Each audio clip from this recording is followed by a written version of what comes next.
খাওয়াচ্ছি। প্রথমে বাবা ভাত খাচ্ছে শুক্তো দিয়ে।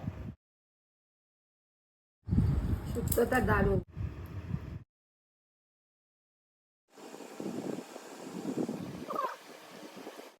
এই যে মোচার ঘন্ট নেবে বলে তোমাকেও দিয়ে দিই সাথে সাথে।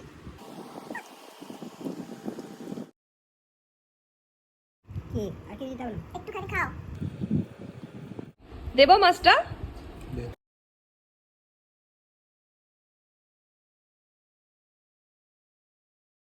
মাছের ডিম। ও ইলিশ মাছের ডিম পেয়েছে।